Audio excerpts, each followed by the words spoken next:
제목을 에고가 끝난 자리 그렇게 잡았습니다. 에고에 대해서 두 가지를 아주 선명하게 꼭 보셔야 됩니다. 에고는 거짓자예요. 거짓자. 그래서 세상에 우리 다 에고로 사는 거예요. 그래서 이 에고로 선도 행하고 의도 행하고 구제도 하고 선교도 하고 예배도 드리고 찬송도 해요. 근데 다 소용이 없죠. 거짓이니까. All for ego. 모든 것을 내 에고를 위해서 하는 것이지 나를 내려놓을 수가 없어요.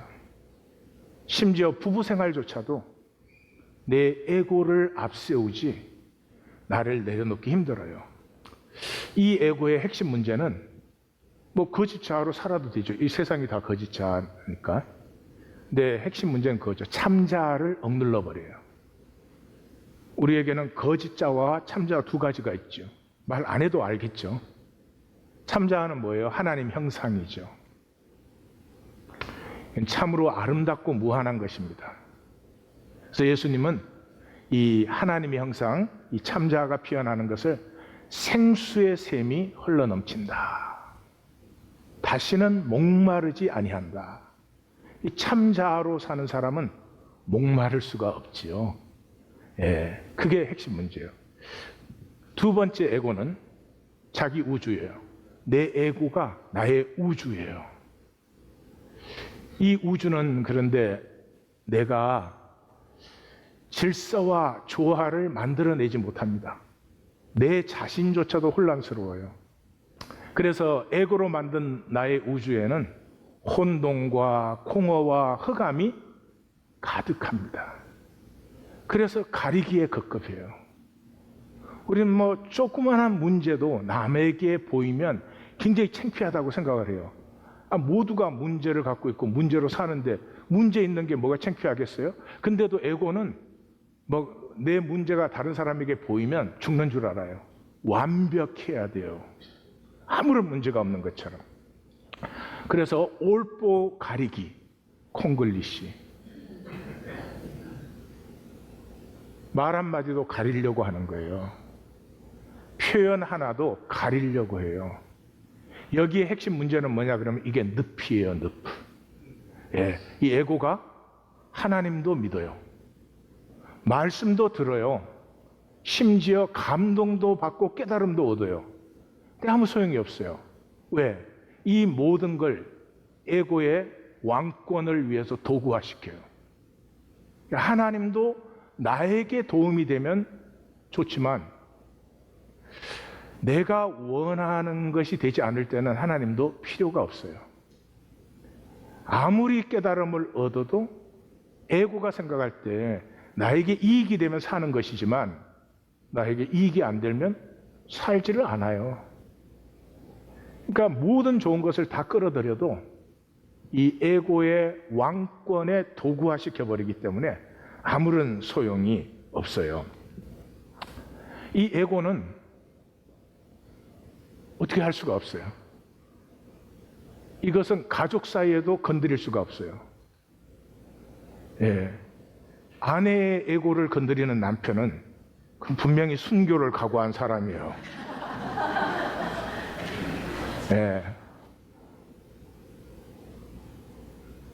남이 에고 건드렸다. 큰일 나죠. 기독교 뭐 하는 것 같아요? 사람들 에고 안 건드리려고.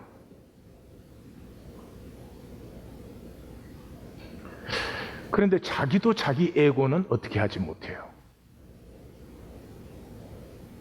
그러면 이 에고의 문제가 어떻게 해결이 되겠어요? 에고가 해결되는 길은 말씀이 권능으로 임할 때에만. 근데 이게 이제 문제죠.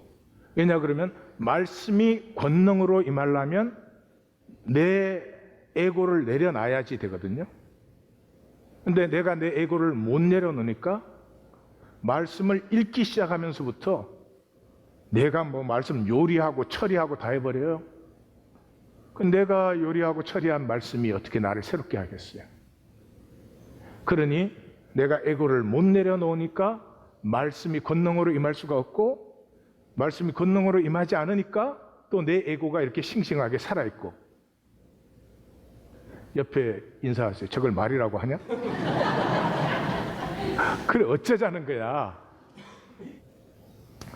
그래서 가나다라 읽기예요. 가나다라 읽기예요.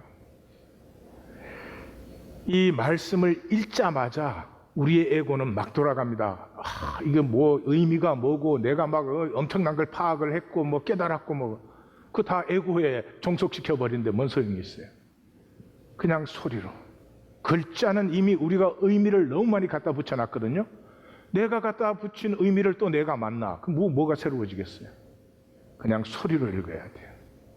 그냥 소리로 읽으면은 그게 내 에고가 가라앉은 자리에 말씀의 생명이, 말씀의 의미가 이렇게 나타나기 시작하죠. 구원이 뭡니까? 구원이 거짓 자아로 살던 내가 참 자아로 사는 게 구원이죠. 그래서 거듭남이라고 해요. 그래서 그게 뭔데? 참 자아로 살 때 인간은 아름답습니다. 인간은 하나님의 형상이어서 인간이 인간다울 때, 하나님의 형상이 피어날 때 참 아름답습니다. 아름다움은 내적인 본질이고 복됨은 외적인 열매들이에요. 그래서 아름다운 것이 복이고 복됨이 아름다워요. 근데 세상은, 이 에고의 세상은 우리를 속여놨죠. 복되려면 추해야 된다고. 이익을 취하고 심지어 거짓말도 해야 되고, 속이기도 하고. 여러분, 추하면은 복되지 않습니다. 자, 시편 95편은 이 광야의 여정, 광야의 여정을 우리에게 보여주는데 여기에 핵심 문제가 에고의 문제입니다. 저게 시편 95편 전편이에요. 세 부분이죠. 근데 결론을 어떻게 내리느냐? 이 광야 여정을 가는데 하나님의 역사를 보고도, 하나님의 역사를 보고도 하나님 믿지 않아요. 하나님을 시험하고 불신해요. 어떻게 그게 가능할까요? 그게 가능한 길은 에고밖에 없어요.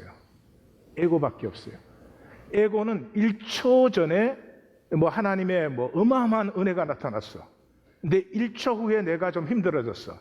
그러면 1초 전에 하나님의 은혜는 아무 소용이 없어. 지금 괴로운 게 문제야.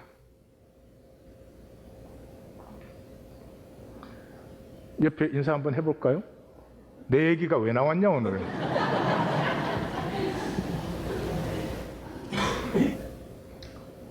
사람은 그렇지 않아요. 사람은 은혜가 임하면 그 은혜가 평생을 갑니다. 왜 이 광야 백성은 한두 번이 아니잖아요. 그런 은혜를 체험했지만은 조금만 힘들어지면 그건 아무 소용이 없습니다. 그것이 에고이기 때문에 그렇습니다. 그래서 하나님이 노하여 맹세하기를 그냥 못 들어오는 게 아니고요. 내가 순종하지 않은 것이 순종할 기회를 내가 놓쳤네, 그런 게 아니고요. 내가 순종하지 않는 그것이, 내가 하나님을 거부하는 그것이 하나님에게 진노가 되었다. 조금 이따 이제 보실 것입니다.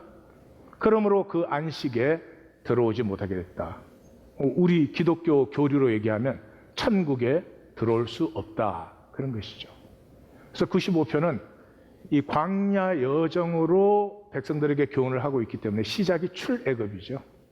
오라 구원의 반석할 때 저 구원은 하나님이 이스라엘 백성을, 종되었던 이스라엘 백성을 애굽에서 이 꺼집어내신, 출애굽시킨 그 구원을 얘기하는 것이고, 또 오라 우리를 지으신 그럴 때도 우리를 지으신다는 말이 창세기 창조가 아니고 이스라엘 백성이 이스라엘 백성 되게 한 것은 하나님이 애굽에 종되었던 이스라엘을 출애굽시킴으로 이스라엘로 출생하게 된 것이죠.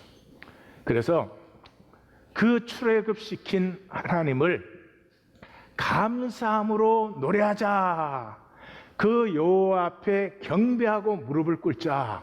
이게 무슨 말이냐 그러면 예배하자 그냥 그런 말이 아니고요. 저 95편에서는 여기 감사함으로 노래하자, 앞뒤로 노래하자 돼 있죠. 여호와 앞에 경배하고 무릎을 꿇자, 이 말이 하나님을 실제로 만나자, 실제로 누리자. 왜 이스라엘 백성이 멸망한 것은 하나님의 역사를 실제로 만나지 못했어요. 왜? 자기 에고, 자기가 만든 허상의 세계 속에 사로잡혀 있어서 실제로 못 만났기 때문에 우리가 그 하나님을 실제로 누리자, 그런 것이고, 그 출애굽시킨 우리를 종되었던 애굽에서 불러내신 하나님은 크신 하나님이요 크신 왕이다. 그러니까 뭐예요? 애굽의 신보다 크신 신이시고 바로보다 크신 왕이다. 그 하나님이 우리 하나님이다. 그런데 그 음성을 듣지 않는 건 정말 안타까운 일이야. 그게 95편이에요. 95편에서 두 가지를 보겠습니다. 첫째, 이 시편의 핵심이 여기에 있죠. 무리바와 마사. 무리바와 마사에서 하나님을 시험했어요. 왜? 마음이 완악하고 마음이 미혹되어서. 이게 무슨 말이냐 그러면 하나님의 약속과 임재를 믿지 않는 거예요. 왜? 상황이 전부니까. 그게 뭐예요? 그게 에고예요. 에고는 약속을 절대 믿지 않습니다. 에고는 또한 약속을 그러므로 지키지도 않습니다. 하나님이 애굽에서 출애굽시킬 때 내가 너희를 젖과 꿀이 흐르는 땅, 그 땅으로 너희를 인도하여 드린다 약속을 했거든요. 그런데 그걸 믿지 않아요. 출발하자마자 물 없다고, 어찌하여 우리를 애굽에서 인도해 내어서 우리와 우리 자녀와 우리의 가축이 모두 목말라 죽게 하느냐 이랬어요. 죽을까요? 안 죽을까요? 안 죽어요. 안 죽는데 지금 하나님이 애굽에서 인도해 내셨으면 약속의 땅으로 들어가게 하신다는 약속을 믿는 거예요? 못 믿는 거예요? 안 믿어요. 안 믿어요. 왜? 에고는. 내가 뭐 안 믿으려고 하는 게 아니고 에고는 약속이 믿어지지 않아요. 두 번째로 에고는 임재가 믿어지지 않아요. 자, 그가 그곳 이름을 마사 또는 무리바라고 불렀으니 이는 그들이 여호와를 시험하여 여호와께서 우리 중에 계신가 안 계신가. 에고는 임재를 느끼지 못합니다. 하나님의 임재는, 에고라는 건 내 뇌에서 만들어진 내 생각 세계거든요. 이거보다 뭐 무한 광대하니까 느낄 수가 없죠. 우리가 느끼고 알려면은 내 세계 안에 포함되어야 느끼는 거죠. 그래서 하나님의 임재를 느끼지 못합니다. 하나님의 임재를 머리로 생각하겠죠. 뭐 임재라는 건. 나 임재를 만난 적도 없고 체험한 적도 없고 예배를 평생 드려도 하나님의 임재를 못 만나는 것입니다. 자, 그렇게 되면 어떻게 되느냐? 상황밖에 없어요. 남은 게 상황밖에 없어요. 그래서 가데스 바네아에서 그렇죠? 너희가 어찌하여 여호와의 회중을, 지금 아론과 모세한테 말하는 거예요. 근데 자기들을 여호와의 회중이라고 불렀어요, 이 사람들이. 저는 성경에 이런 걸 읽으면 너무 참 기가 막히고 지금 웃기고 재밌어요. 마치 지금 기독교인이 하나님의 백성을 자기를 보고 그러는 거랑 마찬가지예요. 광야 나와서 죽을 때까지 절대로 약속도 신뢰 안 하고 임재도 신뢰하지 않는데 자기들을 내세울 때는 여호와의 회중이라고 내세워요. 이게 에고예요. 에고. 저희가 살지 않아도 자기가 논리적으로 뭐를 주장해야 될 때는 논리적인 것은 아주 엄중합니다. 너희가 어찌하여 이 여호와 회중을 광야로 인도하여 우리의 짐승이 여기 다 죽게 했느냐? 너희가 어찌하여 우리를 애굽에서 나오게 하여 이 나쁜 곳으로 인도하였느냐? 여기에는 파종할 것도 없고 무화과도 없고 포도도 없고 석류도 없고 삼겹살도 없고 마실 물도 없도다. 지금 뭐 생각하고 있죠? 상황뿐이에요. 하나님의 역사와 임재가 나타나도 그걸로 인해서 내 상황이 편안해졌으면 할렐루야 이럴지 모르지만은 그걸로 인해서 내 상황이 힘들어지면 하나님이고 은혜고 뭐고 아무것도 없죠.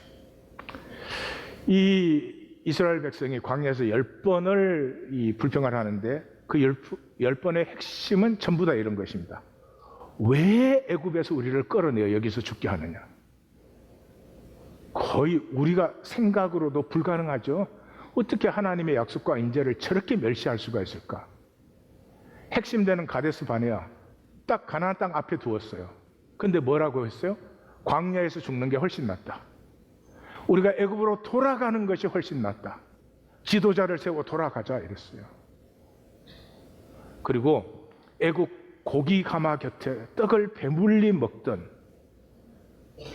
진짜 그랬는지는 모르겠어요. I don't think so.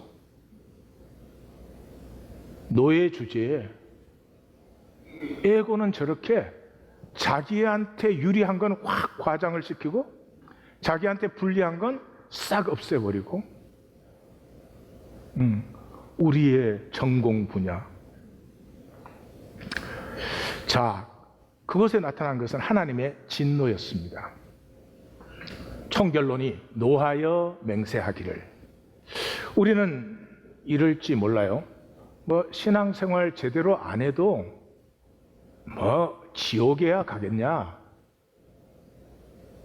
이런 거. 왜냐하면 우리의 에고는 이 현상 세계뿐이니까 현상 세계 안에서는 그렇죠, 그죠? 그런데 그렇게 불순종한 것에 나타난 것이 하나님의 진노였다 하는 것을 분명히 해주죠. 왜냐 그러면 내가 하나님의 말씀에 불순종하는 만큼 나는 거짓의 권세에 점점 사로잡히고 종이 됩니다. 거짓의 권세에 사로잡히는 만큼 나는 하나님과 단절됩니다. 자식이 자꾸 악한 데로 가고 단절이 돼요. 부모가 노할까요? 기뻐할까요? 노하지요. 사랑의 진노. 그러니까 신약적으로 얘기하면 지옥과 천국이 뚜렷한 것입니다. 지옥을 하도 이상하게 써먹어서 말씀드리기가 좀 그런데 성경에서 지옥과 천국은 분명하지, 하나님 뜻대로 안 살아도 설마 지옥에야 가겠냐, 어디 중간지대가 있겠지? 없어요. 어떻게 알아? 내가 찾아봤지. 혹시라도 나는 거기 갈 수 있을까 그러고. 어리석기 짝이 없습니다. 성경의 특징이 의인이 아니면 악인입니다. 우리는 그렇게 생각을 안 하죠. 내가 의인은 아니지만 악인도 아니야. 그래서 의악인이야. 근데 의악인은 없어요. 물론 맨날 맞고 의악 그러기는 하지만. 네. 그래서 이 시편 95편의 이 적용 부분을 전체를 그대로 인용한 것이 신약의 히브리서 3장이에요. 그 히브리서 3장은 인용한 다음에 뭐를 강조하고 있어요? 하나님의 진노를. 오늘 너희가 그의 음성을 듣거든 경노하게 하시던 것 같이 너희 마음을 완고하게 하지 말라. 듣고 경노하게 하던 자가 누구냐? 애굽에서 나온 사람들 아니냐? 또 하나님이 40년 동안 누구에게 노하셨느냐? 광야에서 엎드려진 자들 아니냐? 그래서 말씀에 순종치 아니하는 것이 too bad I just lost the chance 그런 것이 아니고, 하나님의 말씀은 우리를 하나님의 약속이 완성되는 자리로 인도하시길 원하는데 그것을 거부하는 것 자체가 하나님의 진노를 쌓는 것이다. 우리 하나님교회 성도님들은 분명하기를 원합니다. 에고는 절대로 중간 자리에 있기를 원합니다. 에고의 특징은 그냥 나는 중간 자리에 있다 이렇게 생각해요. 거짓입니다. 없어요. 살았으면 죽은 것이 아니고 죽었으면 산 것이 아닙니다. 자, 제가 질문 하나 드리겠어요? 우리 출애굽한 백성 중에서 순종하기 싫었던 사람이 있었을까요? 출애굽해서 순종하느니 난 죽는다. 있었을까요? 없었을까요? 없었어요. 근데 왜 순종을 못했을까요? 에고니까요. 에고는 절대로 순종이 안 됩니다. 에고라는 건 내가 이 상황과 만나서 반응하는 세계예요. 그러므로 하나님의 약속과 하나님의 인재는 에고가 의식할 수 있는 한계 밖이에요. 그래서 생각으로는 하지만 에고에게 약속과 인재는 절대로 실제가 되지 않는다. 아까 우리 광야 기사에서 분명히 보았죠. 그래서 에고가 하나님의 약속, 하나님의 임재, 그 머리로 생각하고 머리로 이해할 수는 있지만 절대로 실제가 되지 못해요. 마치 이런 거예요. 우리가 밤하늘을 보면 깜깜하잖아요. 그런데 우리가 보니까 깜깜하지 이 별과 별 사이는 빛이 가득합니다. 그 빛이 가득하기 때문에 별빛도 우리가 보는 거죠. 근데 우리의 육체의 눈으로 볼 때는 밤하늘의 대부분은 깜깜한 걸로 보이거든요. 마치 에고가 그런 거예요. 더 헷갈리게 했나?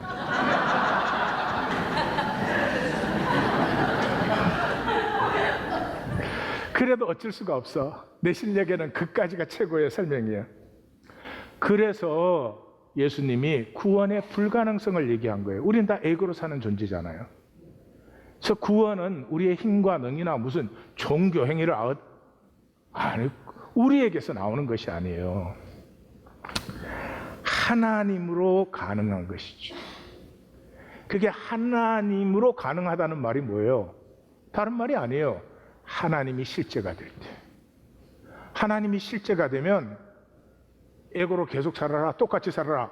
똑같이 살면 100만 불씩 줄게 그래도 살지를 못합니다. 에고가 끝나야 돼요. 에고가 끝난 또는 에고가 꺾인.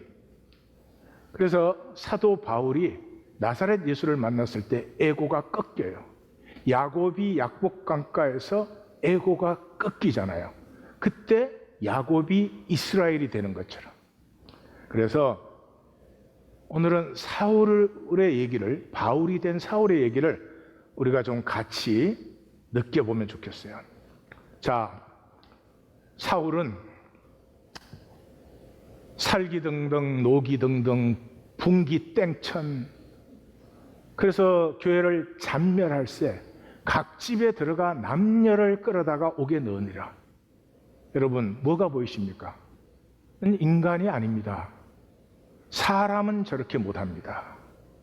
사람은 아무리 잘못한 사람을 봐도 하나님의 형상으로 지음받은 사람은 이 사람을 어떻게 용서해주고 이 사람을 어떻게 회복해줄까 하는 마음이 들지, 잘못했다가 끌어다 죽인다, 이건 에고지 사람이 아닙니다. 그가 다메섹으로 출발하면서도 사울이 주의 제자들에 대하여 위협과 살기가 등등했습니다. 그러던 사울에게 이상한 일이 생기고 있습니다. 다메섹 그 도상을 올라가니까 그 당시에는 굉장히 멀고 오랜 길이죠. 예루살렘이라는 상황에서 거리가 생기죠. 거리가 생기면 생기는 것만큼 억눌렀던 생각이 떠오르기 시작합니다. 그 억눌렀던 생각은 무엇이었습니까? 스데반이었습니다. 스데반은 성령이 충만하여 하나님의 보좌를 주목했다, 그렇게 기록하고 있어요. 그렇게밖에 쓸 수 없도록, 그 죽어가는 사람이 조금도 두렵고 불안해서 얼굴이 흑빛이 돼가지고 고개를 들지 못하고 웅크리고 있는 것이 아니었습니다. 하나님의 영광과 예수께서 하나님 보좌 우편에 서신 것을 보았다. 그래서 선포합니다. 지금 돌로 맞기 일보 직전인데 그 사람들을 향해서 보라, 하늘이 열리고. 하늘이 열렸다는 말은 우리의 현상 세계 속에 본질 세계가 나타나는 것입니다. 이것은 하나님의 에멀전시에서만 나타나는 역사입니다. 하늘이 열립니다. 그리고 인자가 하나님 우편에 쓰신 것을 보노라. 그 얘기를 했을 때 모든 사람이 귀를 막고 돌로 쳤다고 되어 있습니다. 우리의 거짓이 드러날 때 우리는 회개하지 않습니다. 거짓을 드러나게 한 사람을 돌로 치지요. 그리고 주여, 돌로 치는 그들을 향해서 이 죄를 저들에게 돌리지 마옵소서. 꾹 눌러버린 생각이 예루살렘을 떠나서 거리가 생길수록 자꾸 떠오릅니다. 그 스데반의 모습이 떠오름과 동시에 또 떠오르는 생각들이 있습니다.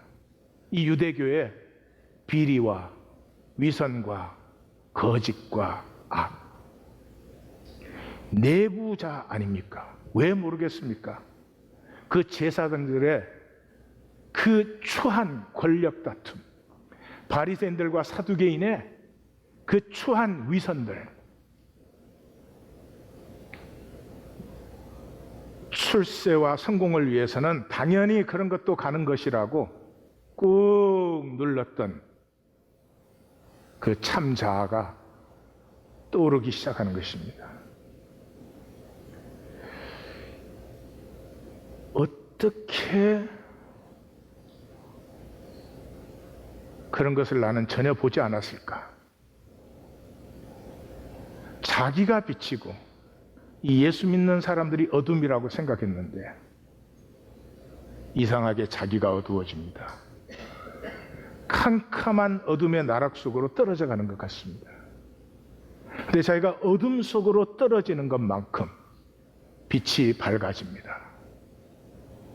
그는 엎드려져 들음했습니다. 이걸 잘못 이해해서 말 타고 가다가 떨어졌다 그런 분들도 있는데 아니에요. 이 히브리어로는 샤하, 출애굽기 33장, 34장이 대표적으로 나오고 헬라어로는 펩토, 마태복음 2장, 4장에서 나오는 하나님의 임재 앞에 경배하는 것입니다. 이 전통적인 예배의 자세로 그는 엎드렸습니다. 그게 음성이 들립니다. 사울아, 사울아, 어찌하여 나를 핍박하느냐. 이상합니다. 분명히 소리가 외부에서 들리는데 내 내면에서 울려나오고 있습니다. 그리고 자기는 압니다. 스데반은 고개를 들었는데 율법을 다 지킨 자기는 고개를 들 수가 없습니다. 그리고 율법의 대가답게 분명하게 듣고 있습니다. 무엇을? 하나님이 가인에게 하시던 말씀을. 내가 분하여 함은 어찌 됨이며 어찌하여 낫을 들지 못하느냐. 그 순간에 자신이라고 생각했던 모든 것이 다 소멸되어 버립니다. 에고가 꺾이는 순간입니다. 내 에고가 세워왔던 모든 세계가 와르르 무너져 저 멀리 떠나간 것 같습니다. 실제는, 이 온 우주의 실제는 소리뿐이었습니다. 소리뿐이었습니다. 사도 바울은 이 전체의 경험에서 딱 한마디밖에 못합니다. 주여 니시니까. 나는 내가 박해하는 예수라. 이상했습니다. 이상했습니다. 적을 원수로 삼았는데 그 순간에 그게 당연하다고 이미 알고 있습니다. 처음부터 알았던 것 같습니다. 저 말에 저항이 일어나야 되는데 적을 죽이러 가니까 저항이 전혀 일어나지 않습니다. 마치 기분이 이렇습니다. 아이가 넘어져서 울고 있는데 엄마가 다가와서 껴안아주며 괜찮아, 엄마가 있잖아. 그런 말 같습니다. 그 폭풍 같았던 분노와 광기와 청호가 세상과 함께 저만큼 물러가 버렸습니다. 눈을 뜨고 있는데 보이지가 않습니다. 정확하게 말하면 보고 있는데 무엇을 봐야 하는지 보는지를 모르는 것입니다. 옛 세계가 소멸이 되었습니다. 믿을 수가 없었습니다. 어떻게 그 위선과 거짓과 악이 안 보였을까? 백성들은 죽어가고 있는데 바리새, 사두개, 에센의 열심당 네 파로 나누어져서 다 자기 계파의 정당성, 정통성, 우위성만 주장하기 위해서 논리에 논리를 만들고 논리로 논리를 치고 90% 이상 되는 백성들은 죽어가고 있는데 그들은 죄인들이라는 이름을 붙이고 그 사람들은 방해거리로 없어져야 되는 저 율법을 지키지 않는 것 때문에 약속하신 하나님의 통치가 임하지 못하는 방해거리로 보았습니다. 그 악, 그 거짓을 왜 못 보았을까? 아니, 이제는 압니다. 자기가 보지 않았습니다. 보기를 거부했습니다. 조상 대대로 지켜온 것이 틀릴 수 없고 틀려서는 안 되는 것이죠. 그런데 하나님은 바로 그 죄인들을 품으셨습니다. 이 네파가 다 정죄하고 값없이 보는 그 목자 없는 양 같은 무리들을 품으셨고 그 죄인들을 부르셨습니다. 그것이 사도 공동체입니다. 그뿐만 아니라 죄인 중에 괴수인 그 하나님을 대적하는 나도 자신도 부르셨습니다. 사도 바울이 볼 때 이 사도 공동체를 보면은 말이 안 됐습니다. 저것들을 살려둘 수가 없는 것입니다. 지도자라고 하는 게 갈릴리 어부 출신들입니다. 율법을 압니까? 율법을 살았습니까? 거기에 모여든 사람들은 누구였습니까? 디아스포라 과부들이었습니다. 유대인들이 다 세상에 흩어져 살았거든요. 그런데 남자가 여자보다 일찍 죽습니다. 그러니 남편이 죽고 나면 그 과부들은 예루살렘에 돌아가서 사는 것. 물론 그 지역에서 살 수도 없었습니다. 그 당시에 과부가 되면.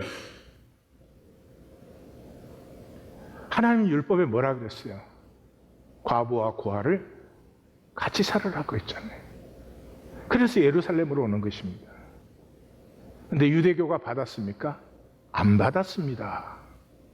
죄인 취급만 했죠. 하나님은 그들을 품으셨습니다. 그 순간에 이 사울에게는 평생을 연구했던 말씀이 다 열립니다. 오경이 뭐예요? 희년법이 오경의 중심 아니에요. 가난한 자 나그네 고아와 과부와 함께 살아라. 선지서가 뭐예요? 고아와 과부 버려두고 죽게 하면서 하나님 하지 말아라. 역사서가 뭐예요? 가진 자가 더 가지려고 그렇게 살다가 다 망한 거 아니냐? 우리는 시편을 지금 나누고 있는데 시가서가 뭡니까? 시가서가 뭡니까? 이 땅을 사랑하시고 창조하시고 아파하시고 이 땅을 자기 약속으로 인도하기를 원하는 하나님의 가슴은 아프고 약한 자리로 흐르고 있다. 엄마는 자식 중에 아픈 자식에게로 기도가 더 흐르죠. 당연한 거 아니겠습니까? 그래서 시편 전체가 뭐를 말합니까? 우리가 보았죠. 109편에서 저 악인들 죽게 하소서. 예? 자식은 고아가 되고 그 마누라는 과부가 되게 하시고. 왜? 그가 헷세드를 베풀 일을 생각하지 아니하고 가난하고 궁핍한 자와 마음이 상한 자를 핍박하고 죽이기 때문에. 우리 중에 이런 사람은 없죠. 근데 지난주에 보았죠? 구조적인 얘기입니다. 구조적인 얘기입니다. 우리는 가난한 자가 죽어나갈 수밖에 없는, 빼앗길 수밖에 없는 그 구조에 충성을 다하고 있습니다. 시편 94편은 뭐라고 했습니까? 이 약한 자들이 개가를 부르고 오만하게 짓거리고 자만하여 떠들고 죄악을 행합니다. 무지하고 가난하고 약한 자들은, 저것들은 멸시당하는 것이 당연하고 게을러 빠져서 저렇게 사는 것이라고. 주의 백성을 짓밟고 주의 소유를 곤고하게 합니다. 근데 그 주의 백성과 주의 소유가 누구라고 합니까? 과부와 나그네와 고아들을 죽이고 있다. 그러면서 저들이 여호와는 보지 못한다. 야곱의 하나님이 알지 못한다. 물론이죠. 에고는 하나님 모릅니다. 보지 못합니다. 이론으로 이해할지는 모르지만 절대로 실제가 아닙니다. 시편 118편에서 뭐라고 그랬습니까?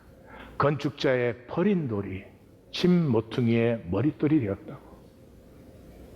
예, 갈릴리 어부들. 그때 누가 갈릴리 어부들을 귀하다고 생각을 했겠습니까? 저들이 짐 모퉁이의 머릿돌이 되었습니다. 이것은 하나님이 행하신 기이한 일이었습니다. 시편 51편에서 보았죠. 회개의 시편에서 하타, 파사, 아본 세 가지 죄가 계속해서 나옵니다. 근데 결론 부분에서 어떻게 됩니까? 이 세 가지 죄가 모여서 피 흘린 죄가 되었습니다. 피 흘린 죄가 되었습니다. 다미. 이 피 흘린 죄라는 말은 포로기의 선지자들이 쓰는 말이었습니다. 특별히 에스겔 선지자. 에스겔 선지자는 무엇이 담임이냐? 가난하고 궁핍한 자를 학대하거나 강탈하거나 빚진 자의 저당물을 돌려주지 아니하거나 우상에게 눈을 들거나 가정한 일을 행하거나. 여러분, 이것은 인간이 아닙니다. 인간은 저러지 않습니다. 인간은 옆에 사람이 굶으면 먹이고 싶어집니다. 저건 에고입니다. 에고는 취해도 더 취해야 됩니다. 그래도 목마릅니다. 별일을 취하고 이자를 받는 그가 살겠느냐? 결코 살지 못하니 이 모든 가증한 일을 행하였은즉 반드시 죽을지라 자기의 피가 자기에게로 돌아가리라. 22장에서는 피 흘린 성읍, 예루살렘을 피 흘린 성읍이라고 6번이나 외칩니다. 그 하나님의 성읍에서 불효하고 나그네와 고아와 과부를 학대하고 성은 문란해지고 뇌물을 받고 이자를 받고 성물을 업신여기고 안식일을 가치 없게. 이제 사울에게는 모든 것이 선명해지고 있습니다. 토라의 의가 무엇이었습니까? 유대교의 생명이 토라, 모세 오경인데 그 토라의 의의 결론이 무엇이었습니까? 너희 중에 기업이 없는 레위인과 내성 중에 거류하는 객 나그네와 고아 과부들이 와서 먹고 배부르게 하라. 그리하면 내 하나님 여호와께서 내 손으로 하는 범사에 내게 복을 주시리라. 사랑하는 성도님들, 생명이 나누어지는 자리에 하나님의 복이 임합니다. 생명이 딱 막힌 자리에 하나님의 복이 임할까요?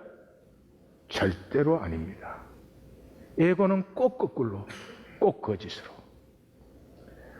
15장에서는 내가 내게 명령하여 이르노니 너는 반드시 내 형제 중 곤란한 자와 궁핍한 자에게 내 손을 펼치리라.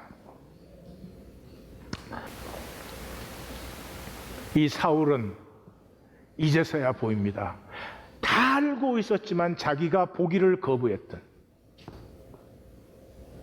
에고의 욕망의 거짓과 자기 속에 있던 참자 하나님 형상이 아는 말씀이 분명해지는 순간에 자기의 옛세계, 그 율법으로 출세하고 성공하던 옛세계는 끝나버린 것입니다.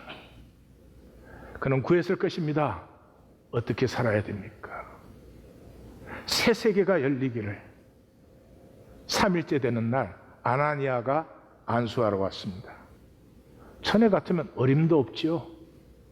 율법의 학자요, 바리새인 랍비에게 누가 감히 아나니아가 손을 얹어요? 어림도 없는 얘기죠. 그런데 이제는 그것이 반가웠습니다. 그 아나니아의 제일 첫 번째 단어가 brother, 형제여였습니다. 전에 아나니아가 바울을 보고 사울을 보고 형제여 그랬으면 아마 잡아 죽었을 것이 감히 어떻게. 그런데 그 형제여 그 말이 그렇게 고맙고 귀하고 아름답습니다. 원수를 불러주신 예수 그리스도, 그 원수를 형제로 받아들이는 이 사람들, 비로소 메시아가 보였습니다. 비로소 메시아가 보였습니다. 보이는 순간에 그는 세례를 받았고 떡과 잔을 나누었습니다.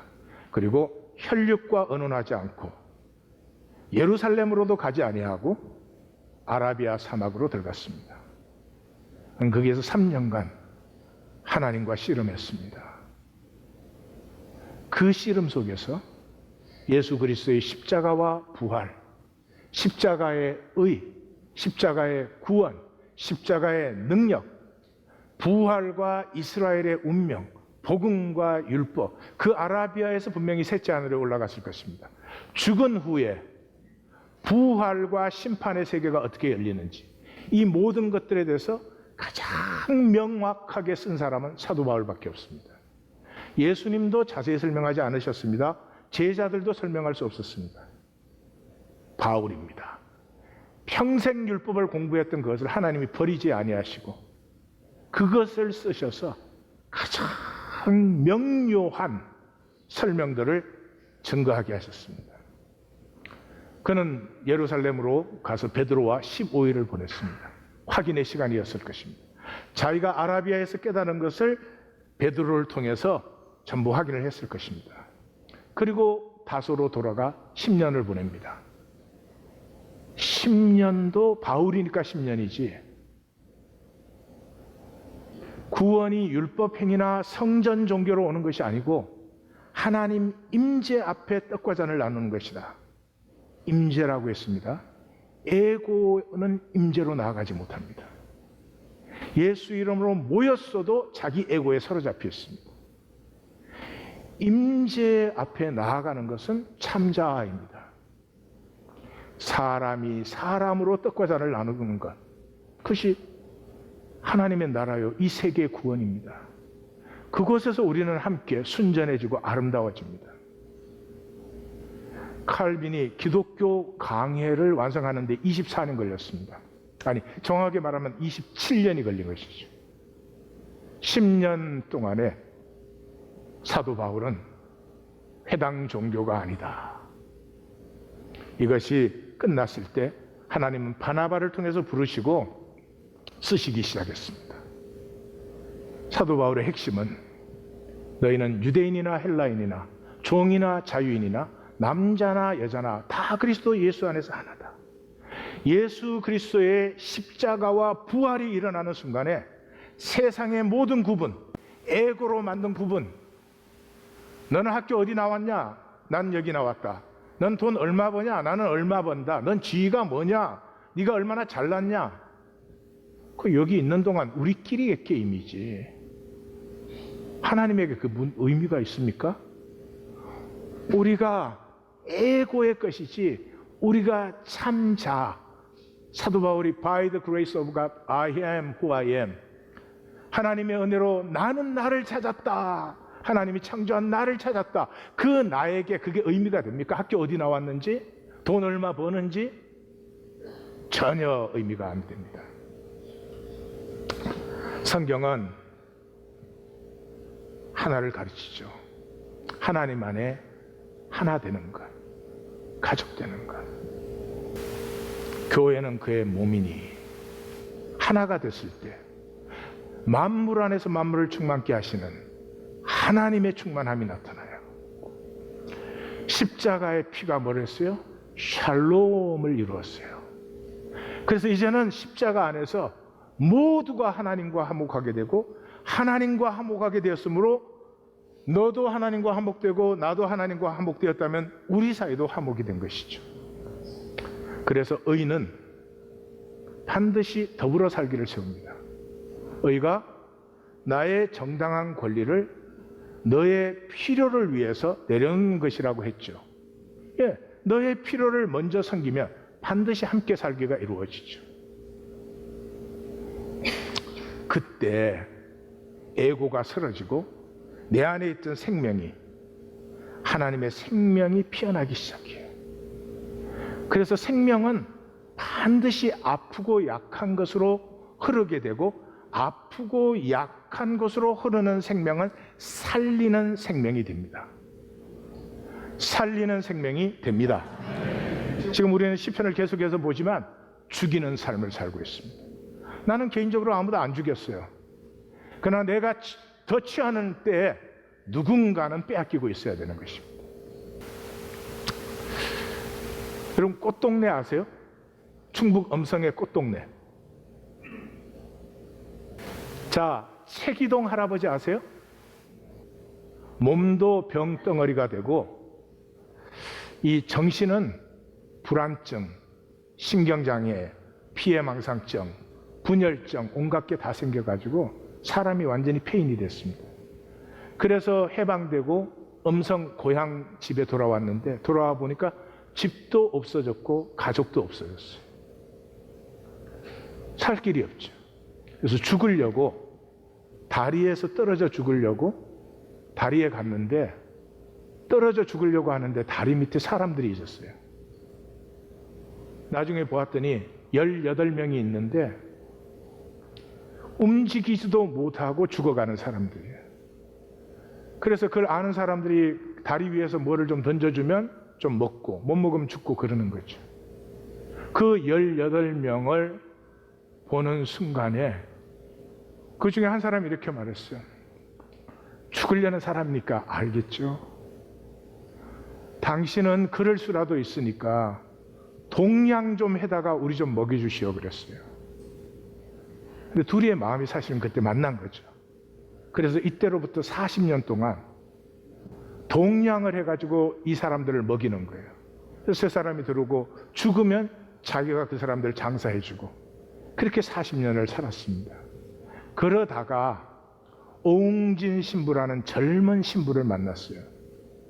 그래서 두 사람이 시멘트 블록과 슬레이트로 엉성한 가건물을 짓고 거기에다가 이 거린들을 다 수용하기 시작했습니다. 이게 알려져서 가톨릭 봉사상을 타고 그게 알려지면서 그 당시에 전국에서 12억, 그때 12억이면 어마어마합니다. 12억의 성금이 들어와서 그게 꽃동네가 출발이 된 겁니다.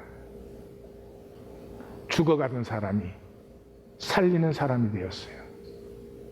한국에 지금도 5천만이 사는데 최기동 할아버지만큼 아름다운 사람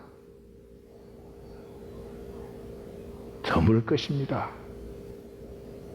무엇이 우리를 아름답게 합니까? 더 가지면, 더 출세하면 추하게 만들죠. 생명은 아름다워야 되고요. 아름다우면 복된 것입니다. 이 세상 거짓에 속아서 에고로 살면 점점 추해집니다. 욕심은 부리는데 자꾸 추해집니다. 그래서 수치스럽습니다. 그래서 가리기를 하는 것입니다. 사랑하는 성도님들, 이 시대에 구원이 마음대로 선포되는 시대에 의가 선포되는 공동체의 지체가 되십시오. 의가 있는 곳에는 더불어 살기가 일어난다. 더불어 살기가 있는 곳이면 예수님의 임재가 있는 곳입니다. 에고 부스팅하는, 하나님 믿으면 뭔가 이렇게 잘 살고 병도 낫고 어떻게 에고를 만족시키는 그런 것이 홍수같이 범람하는 시대인데 깨어 있으셔야 됩니다. 오늘 95편의 결론은 저들이 에고로 살더니 안식에 들어가지 못했다고 하는 것이죠. 안식이 무엇입니까? 더불어 살기의 열매 아닙니까? 가족이 다투지만 하나가 되고 나누고 같이 하고 다르지만 잘하고 자기 모습일 수 있잖아요. 여러분, 새로움이 무엇입니까? 내가 바뀌는 거 아닙니다. 내가 바뀝니까? 안 바뀌어요. 새롭다는 것은 내가 살지 않은 나를 사는 것입니다. 우리는 너무 오랫동안 거짓으로 살았습니다. 컨트롤하고 게임을 합니다. 정말 아름다운 나는 살지 않았습니다. 내 안에 하나님의 형상, 생명은 살지 않고 생존 게임만 했습니다. 이제는 생명을 사십시다. 이제는 생명을 사십시다. 생명. 근데 생명이 뭐예요? 생명은 대가 없는 것을 하는 거예요. 대가 없어도 하는 거예요. 부모와 자식 관계는 생명의 관계이기 때문에 대가가 없어도 하잖아요. 대가가 없는 것을 할 때 여호와 이레가 열립니다. 생명이 교통되기 시작하죠. 에고는 대가가 없는 것은 못합니다. 계산이 얼마나 빠른지 머리가 정말 잘 돌아가는데 사는 것은 별로 저렇게 될까 봐 겁나는 삶을 삽니다. 왜? 모든 통이 막히니까요. 세상 거짓에 속지 마십시다. 에고의 비극은 불신입니다. 에고는 아무것도 믿지 않습니다. 제가 이렇게 외쳐야 맞는 말이고 깨달음도 있지만 믿지 않습니다. 왜? 자기 자신도 못 믿으니까요. 자기 자신이 거짓인 것을 아니까. 에고는 거짓자잖아요. 비극 중에 비극입니다. 그리고 에고는 이 아름다운 인간을, 하나님의 형상의 인간을 추하게 만듭니다. 그래서 가리고 싶어 합니다. 뭔가 번쩍거리는 걸로 가리고 싶어 합니다.